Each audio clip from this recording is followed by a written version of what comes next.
Hi everyone, welcome back to our YouTube channel. Myself दीक्षिता राम से। और जैसे कि आपको पता है कि हम सेल बायोलॉजी चैप्टर रिवाइज कर रहे हैं और ये सेल बायोलॉजी का 6th लेक्चर है। लास्ट लेक्चर में हमने पढ़ा था माइटोकॉन्ड्रिया और प्लास्टिड के टाइप्स के बारे में, और इस लेक्चर में हम पढ़ेंगे साइटोस्केलेटन, राइबोसोम और सिलिया एंड फ्लैजेला के बारे में। So let's start. So first ribosome. जैसे कि हमें पता है कि राइबोसोम ग्रैन्युलर स्ट्रक्चर होता है और ये बना हुआ होता है आरएनए एंड प्रोटीन का, और इसमें कोई भी मेम्ब्रेन नहीं होती, यानी कि मेम्ब्रेन लेस ऑर्गेनल है। सबसे पहले इलेक्ट्रॉन माइक्रोस्कोप के अंडर राइबोसोम को ऑब्जर्व किया था जॉर्ज पैलेड ने इन 1953। ओके, उसके बाद हर एक राइबोसोम की दो यूनिट होती है, दो सब यूनिट होती है, एक होती है लार्जर और एक होती है स्मॉलर। और ये हो गई स्मॉलर और ये हो गई लार्जर। और जब भी ये दो सब यूनिट जुड़ती है तो वो उनके लिए मैग्नीशियम आयन सबसे ज़्यादा इम्पोर्टेंट होता है, जिसका कंसंट्रेशन 0.001 होना चाहिए। ठीक है, उसके बाद यूकैरियोटिक राइबोसोम की अगर बात करूँ तो यूकैरियोटिक राइबोसोम की यूनिट होती है 80s और प्रोकैरियोटिक राइबोसोम होते हैं 70s। यूकैरियोटिक राइबोसोम 80s और 80s के फर्दर दो सब यूनिट होते हैं, एक होता है 60s और एक होता है 40s। 40s का भी एक यूनिट होता है 18s और 60s के तीन यूनिट होते हैं 28, 5.8 एंड 5s। उसके बाद 70s के 50 और 30, 50 में भी होंगे 23 and 5s RRNA and 30s में होगा 16s RRNA। और यहाँ पे S का मतलब होता है स्वेडबर्ग यूनिट, या फिर उसको सेडिमेंटेशन कोएफिशिएंट भी कहा जाता है, जो कि इनडायरेक्टली मेजर करता है डेंसिटी एंड साइज को। ठीक है, तो ये हो गया राइबोसोम के बारे में।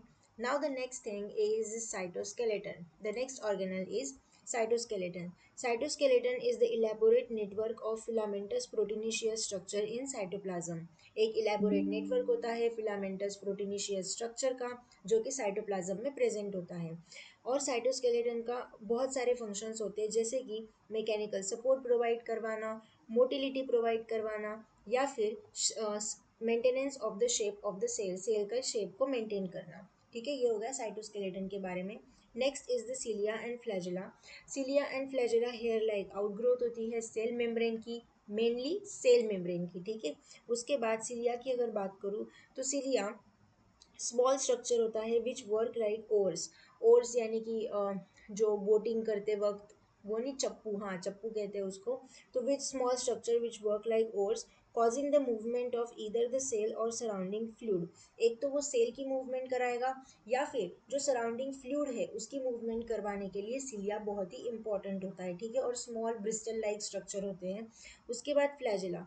फ्लैजेला कंपैरेटिवली लॉन्गर होता है सिलिया से, और सेल मूवमेंट में वो इम्पोर्टेंट रोल प्ले करता है। और सिलिया एंड फ्लैजेला दोनों ही प्लाज्मा मेम्ब्रेन से कवर होते हैं।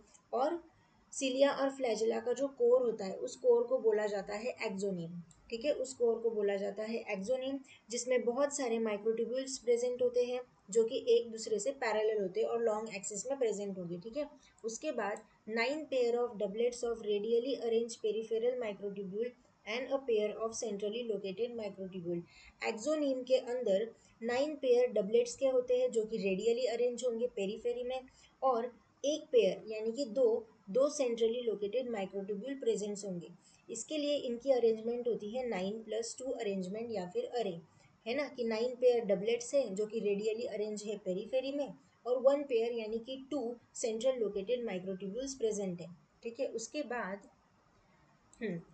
सेंट्रल ट्यूब्यूल जो होते हैं वो कनेक्टेड होते हैं ब्रिजेस से, and it enclose by a central sheath. उनमें एक सेंट्रल शीथ प्रेजेंट होगी which is connected one of the tubules of each peripheral doublet, और वो कनेक्टेड होगी रेडियल स्पोक से, जो कि होते हैं 9 इन नंबर। और ये जो डबलेट्स होंगे वो डबलेट भी एक दूसरे से इंटरकनेक्टेड होंगे बाय लिंकर्स। ठीक है, एक दूसरे से इंटरकनेक्टेड होंगे ये doublets by linkers. Then both cilia and flagella emerge from centriole-like structure called basal bodies।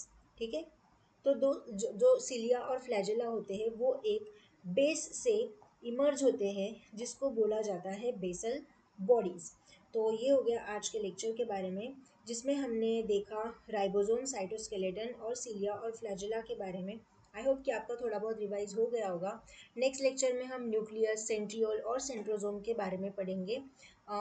तब तक के लिए Yeah, keep achieving, keep learning, keep thriving. Thank you for watching. Bye.